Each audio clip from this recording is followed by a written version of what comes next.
What's up, you guys? So today we're doing more drift prep. Right now I'm going to be installing the drift button. That's what I call it, a drift button. People call it a spin knob, but it's so the e-brake doesn't lock. And you can lock it, unlock it, and rip it, you know. Let me show you guys.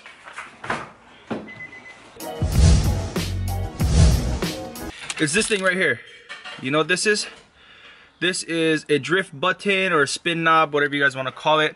This goes on the end here. You have to remove the spring or modify the spring inside the e-brake so that way it doesn't lock, so you can like rip it and then fall back down instead of ripping it and it stays up. So I'm gonna be showing you guys how to do it right now. I've done it on the 240. I've never done it on this 350Z, so I'm trying to look at the mechanism that locks it into place right now. And we're gonna get this to work somehow. So as you guys can tell, I already ripped out the center console. It's pretty simple, just look it up online. There's plenty of forums that tell you how to do it. But yeah, so I ripped off the boot. The boot is really hard to come off. You kind of have to like pull it and wiggle it, but it'll end up coming off. There's, if you see these little holes right here, there's prongs here and here that the boot actually needs to be taken off of, and then you kind of have to like wiggle it. Alright guys, so if you can see, this is how the mechanism works.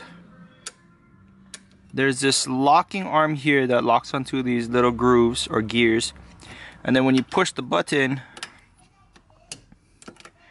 it pushes the arm backwards. So I took the spring out. Okay, so the arm can move freely now and it won't lock, but I want it to be able to lock when I pull the button up. So I saw on the forums that the guy turned the spring around. So instead of it being like this, he has it like this. So let's see.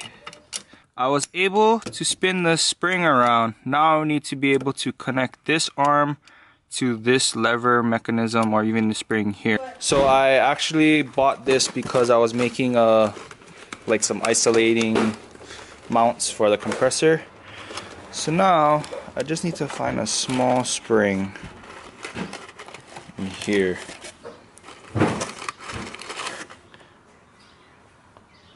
Let's see that.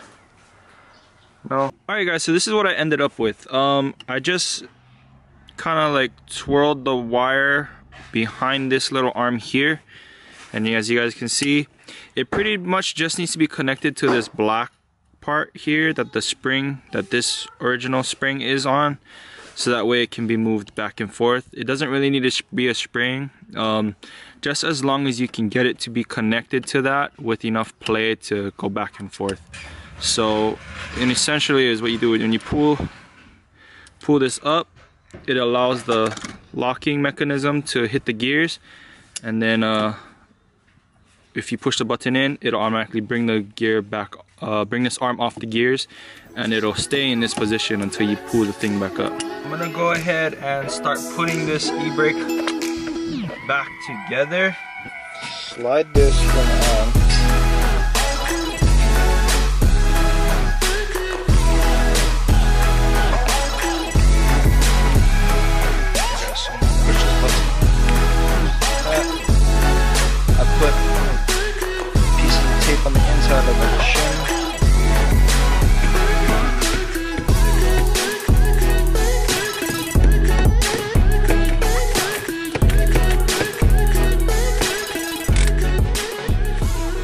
Alright guys, another thing is that this quick release makes the steering wheel too close for Christine, so I'm going to try and remove it, and that way it'll push the wheel back towards the car, and see if that works out for her. The reason why is that she can steer, but she's short, right? So her feet can't push the pedals with the steering wheel too close to her.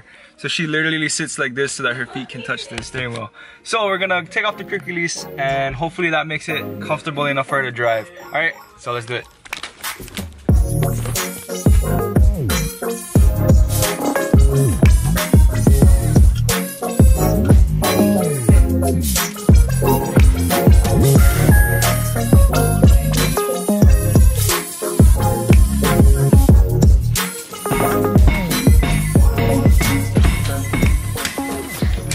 Oh, you see. Oh, yeah, yeah, there's a whole lot more rooms for my arms. And plus I can still do all these left foot breaking.